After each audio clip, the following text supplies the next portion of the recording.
Hello, I'm Nito Cobain. Welcome to Side by Side. My guest today grew up during the Depression.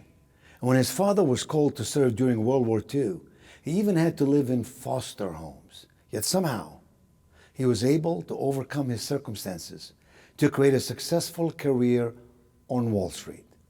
We're talking learning and earning and serving with one remarkable Ed Hajim. Funding for Side by Side with Nito Cobain is made possible by... Here's to those that rise and shine, to friendly faces doing more than their part, and to those who still enjoy the little things. You make it feel like home. Ashley Home Store. This is home. The Bud Group is a company of everyday leaders making a difference by providing facility solutions through customized janitorial, landscape, and maintenance services.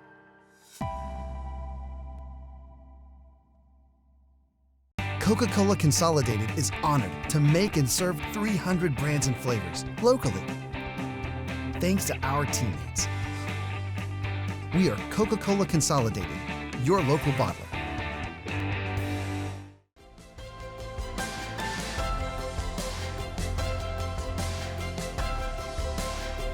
Ed, welcome to Side by Side. You wrote a wonderful book, The Road Less Traveled. And the subtitle is An Unlikely Journey from the Orphanage to the Boardroom. Tell me more about the orphanage. Thank you for having me. I think it starts probably before the turn of the century in the Middle East, but I'm not going to go back that far. Life really started for me when I was 3 years old and my mother and father got divorced. And Mom took me from Los Angeles to St. Louis. My father, who could not live without me, drove to St. Louis on his visiting day, and instead of taking me to the movies, took me back to Los Angeles. He kidnapped you? Kidnapped me, essentially. And he told me within a few days or weeks that my mother had died. Being 3 years old, I didn't quite understand that, but that's what he told me. It was not true? It was not true. Well, you'll find out in the book. That's why you should read the book. Yes. It was 57 years till I found out that she was not passed away, so that's toward the end of the book. And then Dad was drafted in the service during the Second World War. I ended up in Catholic Catholic foster homes, 5 of them. I guess either I was hard to keep track of, or I was too mischievous or something, but the report cards read that Eddie seemed to always get into trouble. And then when Dad came back after the war, he moved me from Los Angeles to New York. And again, had trouble finding, land-based work and back to sea. So I ended up in 2 Jewish orphanages. So essentially in the 15 or 18 years of my early life, I lived in about 20 different places. 20 different locations. Places? Yeah. And, it sounds horrible, but in a sense, these disadvantages became advantages. I mean, think about the adaptability that I gained. Wow. When you go from one schoolyard to the next, you learn how to adjust. What an attitude, Ed. You learn adaptability, you say, through all that pain, through all that adversity. Looking back, that's exactly right. I found that I actually sort of embraced change. I had so many changes as a child that I got used to it. In fact, I look forward to the next one. And in business, it's really helped me. Because when others wouldn't take responsibility for change or we didn't want to do change, I stepped up and did it. Mm-hmm. Whether it was going to Japan to open E.F. Hutton in Japan or going to China for the first time at Lehman Brothers, I stepped up. Because I was used to change and I liked it. But I didn't realize that all these disadvantages that I had as a youngster actually served as some advantages to me as I got older. Wow. And then you went to the University of Rochester. You got a degree in engineering. Then you went to Harvard, got an MBA from Harvard. And as life would have it, Ed Hajim, you went back to the University of Rochester to become its chairman of the Board of Trustees. This kid who grew up in an orphanage and foster homes became the chairman of the board of the University of Rochester's Board of Trustees. And then they named the School of Engineering for you on top of that. The speech that I gave at the School of Engineering a couple of years ago, and I called it From the Black Leather Jacket to the Chairman of the Board in only 60 years. It took 6 years. Because I came to the university with a black leather jacket and too much hair, and I was rejected by all the fraternities the first year. First year was very difficult for me at university, but then I flourished after that. But I did become the chairman of the board, and it really was a 60-year ejira from this freshman arriving at school without any parents, to the chairman of the board of trustees. And they were kind enough to name the Engineering School of Applied Sciences after my name. I always kid about this, but I was so pleased to have having a named school, because now 400 kids a year will suffer with the pronunciation of my name as I have through my entire life. Ed, your life has been the epitome example of an adversity to abundance. Because the truth is, you went on to Wall Street, you led a number of significant houses on Wall Street. You became a tremendous success story in America.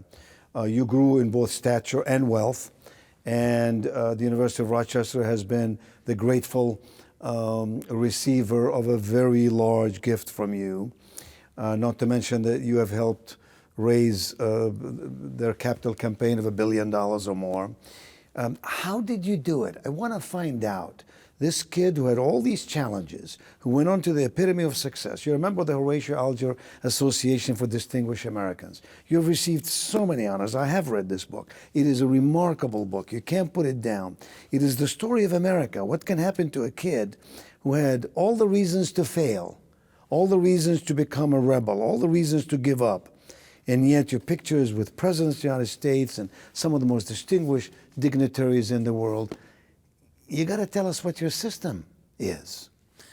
It isn't the system. As a child, you have certain things that are given to you. My father did abandon me many times. Actually, if you read the book, it's close to 3 times. In fact, when I was 15, I became a ward of the state. How did you feel, Ed, when you said your father abandoned you? I felt abandoned, but I became, remember, each one of these negatives have positives. You become abandoned and you become angry a little bit about it, but you become independent. You become resilient. It's a very, very interesting combination of disadvantages becoming advantages. Malcolm Gladwell talks about this in a number of his books. But this, being abandoned, when I was 15 years old, all of a sudden my father disappeared and I became a ward of the state. That gave me the second level of what I call independence. I realized that forever Amber, I would be on my own. So that's one thing that sort of drove me. But, as a child, you pick up heroes if you're careful. We went to the movies in the 40s and 50s. The good guys always did well. And the Catholic Church. I mean, if you did well, you went to heaven. If you didn't do well, you went to hell. And that was sort of bred into me as well. And also, along the way, I started to pick up mentors who gave me certain kinds of things. My last foster home was a family called the Robs. They were truly a wonderful family. They treated me like their son. So I collected that as something that I wanted in my life. The good guys, when John Wayne, was successful, I collected that. And I've told people, ask me, who are your mentors, who are your heroes? And I say, I don't really have heroes. I've collected traits of heroes, like Winston Churchill, perseverance. But you want Winston Churchill's perseverance. You don't want his drinking habits. You want Steve Jobs, creativity. You don't want some of his other characteristics. So that's what I collected as a child, and I recommend that young people. And where young people go wrong is they don't realize there's just such enormous opportunity. And it's a personal drive. Now, there is some source, there's some DNA. I was a good math student, and I loved science, but there was a lot of hard work involved in it. And mentors along the way helped me. There was the headmaster of the last orphanage was a very wonderful man who basically said, Ed, you can do it. I didn't take his advice because by that time, in my late teens, I didn't trust anybody. Having been abandoned by my mother, going all these different places. But I really felt that I could do it. And then I discovered the trick, what I call the success of America, which is education is the solution to everything. And I convinced myself in my sophomore year of high school, I still remember it, my ticket out of this was private college. It's education. Private college. Go to someplace where I get an education. And, like some of the things you're doing, I said, if I'm an engineer, I'll get a job. And that's why I became a chemical engineer. Not easy, but I became a chemical engineer. And, that was an experience which taught me an enormous amount. I mean, you skipped one of the most important part of my lives, which being a naval officer.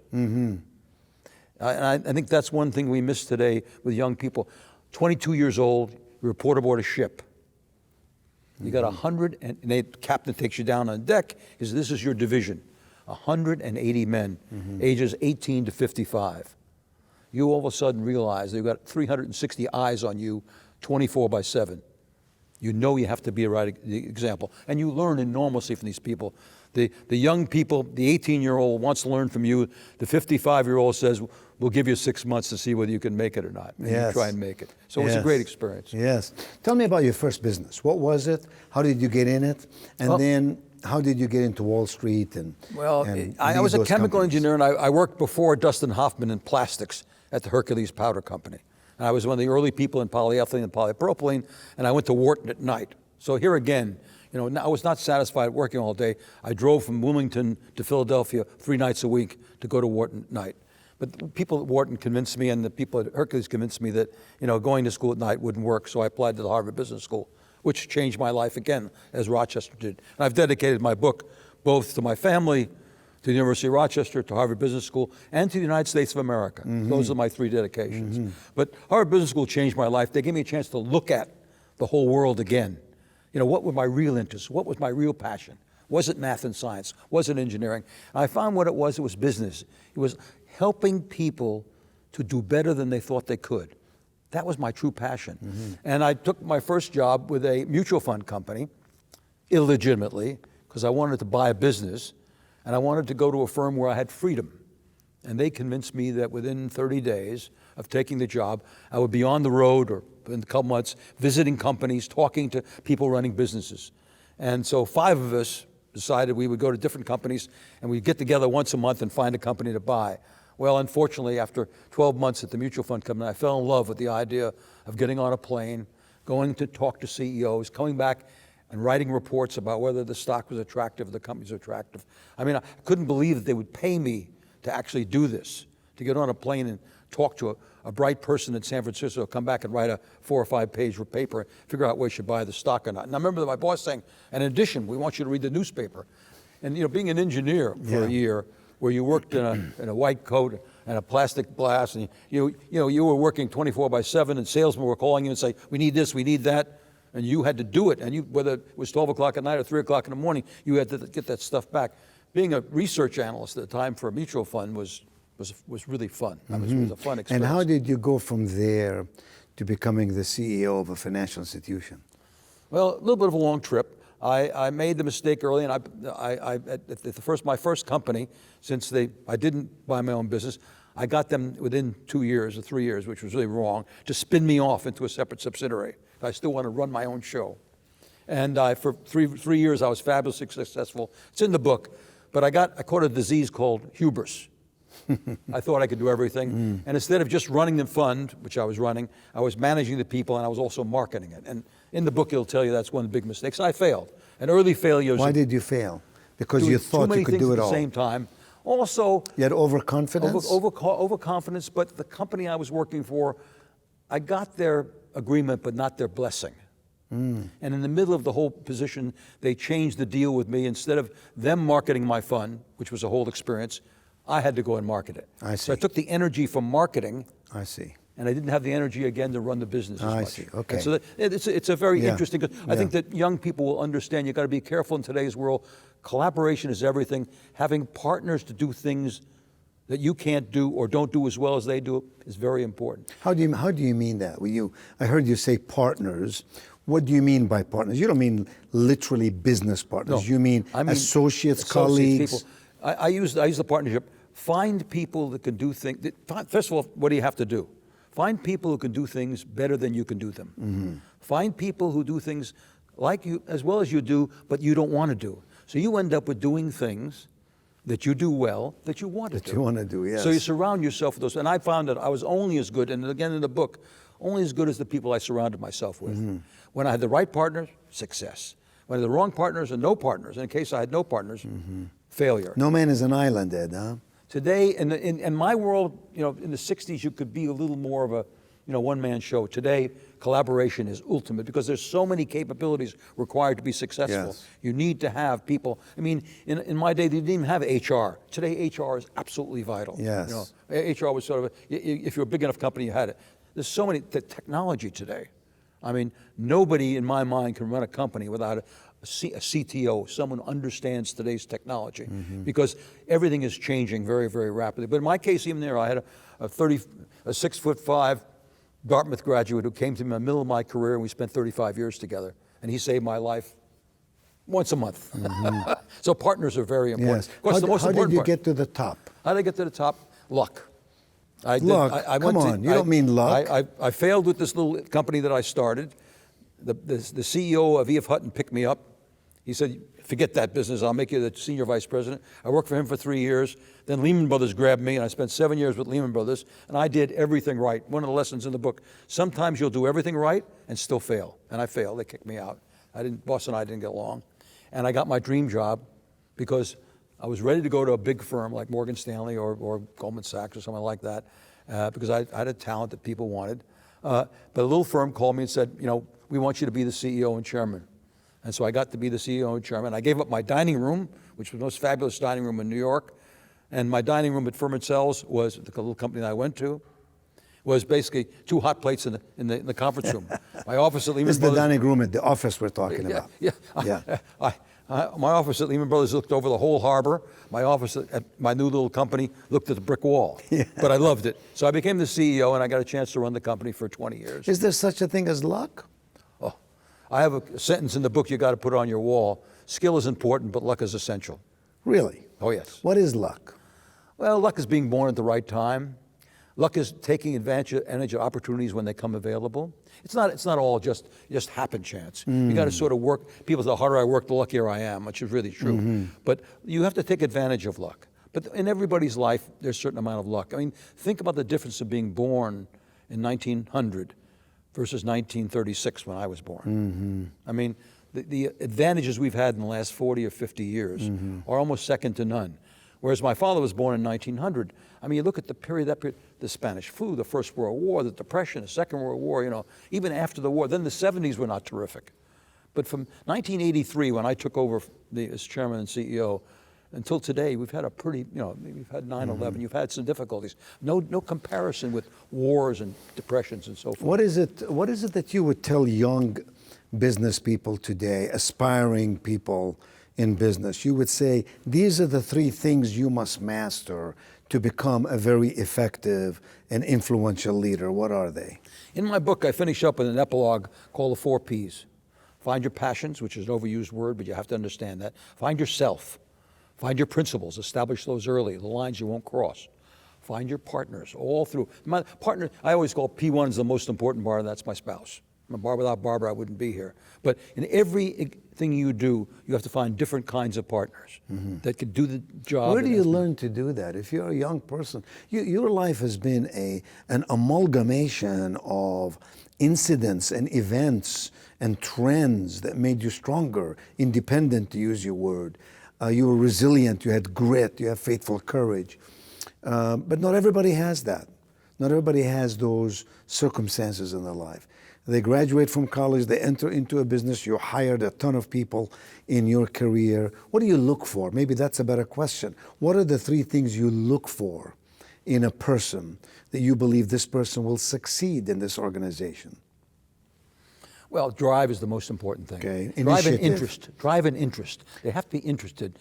When I interview someone, I want him to know more about my company than I do. I can pick it out. They will tell me something about my company that I don't know. Then I know I've got somebody that's really interested, that's done their homework. I mean, when I got interviewed at Capital Research, this is back in the in the 60s, I asked the chairman if there's any nepotism in the firm. He was the son of the founder. In those days, you couldn't Google that. They knew that I was a research person at the time because I had found that out. And he still hired you? He hired me, yeah. Oh, the chairman he was the president. The chairman almost fell off the chair. So, no, John deserves the job. No, but get back to I tell people, it's a drive. Write your plans down. Yes. I like people, I ask people, what's their plan? Have they written the plan down, their life plan? And do they revise it regularly? And I ask them about that. More importantly, though, when I try to hire someone, I really want the person to be enthusiastic, interested. I want to see drive, and I want him to tell me why he's going to add value to my company. And if they can't do that, and I get many kids that come and say, I want to be in finance. That's the end of the interview. I want to be the telecom analyst for those companies in northwestern China. He's defining specific. Exactly. If he knows that if I need that, Yes. he's hired. I see. Yeah, so that's really Be prepared, be thoughtful. Be prepared, be thoughtful, and try to figure out how you're going to add value to my company or my experience. So I don't want to take you back to your emotional state. Your life journey has been amazing. You began with a very rough time in your life. Right. You ended your career at the top of the mountain, the zenith. You had all the things that you wanted. You decided that you will serve, that you will become a steward. You got on the board of University of Rochester and many other organizations. You gave of your wealth. You raised your family. How did your upbringing affect the way you raised your children? Well, I made the huge mistake, of course, of initially trying to give them everything that I didn't have, and realized that what I did have, I should give them more of. And somewhere in their teen years, I started to recognize the way they raise children after a certain period of time is, quote unquote, to make them uncomfortable. Especially when you were in Greenwich, Connecticut, you send them to fine schools, and you live in a big house, and so on and so forth. Send them to Outward Bound. Make sure every summer they have a job. Send them to Knowles. Get them out there by themselves. My grandchild spent 30 days in the rain in Alaska on a Knowles trip. He learned about bonding. He learned about interplay. It's not easy. It's, and I tell the Horatio Alger kids, I said, you're very lucky. And they say, what do you mean we're not lucky? I said, you're lucky. You can live the American dream. My children can't. So early on in my children's life, I tried very hard to get them jobs that would teach them. Give you one wonderful example. My daughter at 18 drove an ice cream truck for the summer. Really? There's nothing more interesting or more difficult or more complicated or more learning experience-wise than an ice cream truck. But how did you get her to do that? Why did she agree to do that? She wanted to do something, and she went out. I said, find a job in the local area. So she went. An ice cream truck, you got to get rid of the inventory every day. Yes. So you bring the truck back. Yes. The guy giving you an ice cream says, you don't feel, and so you had to know how to sell it at full price. And then by the end of the day, get rid of it in the settlements or some other place at lesser price. You had to know how to plug it in. She came home with it. She said, Dad, I got to plug it in. I said, 220? We don't have 220 in the house. So we had to run around and find out how to get enough power to take care of the ice cream truck. But each one of my kids worked every summer. My family's not perfect. I do have 8 grandchildren and 7 grandsons, but and this has been very lucky for me. But no, you have a little change in that respect. You have to think about it. And I think converting from a work experience to a home experience is very important. I would get in my car at night from Lehman Brothers, and I'd come home, and I'd actually go through an exercise of converting myself from a businessman to a father. How does one do that? It's very hard, because you've just gone through, you lost a deal, or you made a good acquisition, you had to fire someone, or somebody had to change somebody's job, and you come home and your 6-year-old says, I'm really disturbed because my girlfriend just said something to me which wasn't very nice. Now, that was more important to her than what you did during the day to you. This was something that was destroying her life. You had to sit down and quietly understand that. And that's what I talk to people about, the 4 parts of life, and it's self, family, business, and then finally community, which is giving back. And you have to touch all those bases, and you're kind of always out of balance. You're always focusing sometimes more on family, sometimes more on job, and sometimes more on community. At my job at Rochester, I had to basically close my business, become the chairman. And I really didn't want to close my business, but if I was going to do a good job. Let me ask you, is there anything you regret in your life? Anything I really regret in my life? I would have liked to have brought closure with my father. He died suddenly. And, we were estranged because I never really blamed him, but I became very independent of him. And then he started to disagree with everything that I would do. He disagreed with my leaving the Navy. When I wanted to leave the Navy, he was very unhappy with that, because his most successful part of his life was being in the service. And then when I left engineering to go to Harvard Business School with no money in my pocket, he said, that's crazy. And so we disagreed. And then when I married Barbara, it turns out that she looked like my mother. I had never seen a picture of my mother, so he disagreed with me marrying her. And so this was a real, a breaking point. He never really accepted her. He never rejected her. But I would like to put closure with my father. I would have liked to have basically made a little bit more money so I could give more money to education. I really believe, I'm very selfish in that, I get an enormous amount of satisfaction There's a young lady at the University of Rochester who's now an optics engineering major, and she's just got her PhD, and she stood up among a group of people and said, "If it wasn't for you, Mr. Hajim, I wouldn't be here." You know, that pays for everything. That's worth everything. I isn't it? would love to have had, you know, to be able to do more for education. Yeah. I'm actually on a big kick now in vocational education. We now give, at my golf club, we give 7 vocational scholarships. Chefs, carpenters, plumbers, welders. And I think that's really one of the real new drives. And if I had more money, I would put more money into that right now. That's amazing you'd say that because you've already given a lot of money. I'm quite familiar with what you have done over the years. You've taken a life of adversity, you turned it into a life of success, and then you framed it with an abundant amount of significance. That's what makes a great American, Ed. You're a great American. Thank you. I'm delighted to have you with me side by side.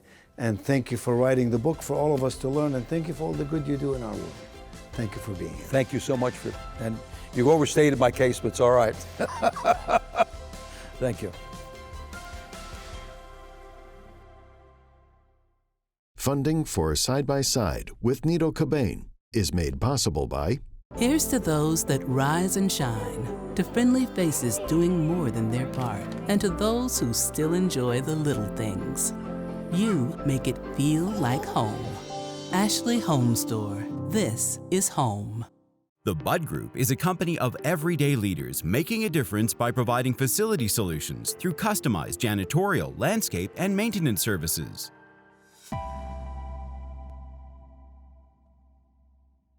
Coca-Cola Consolidated is honored to make and serve 300 brands and flavors locally. Thanks to our teammates.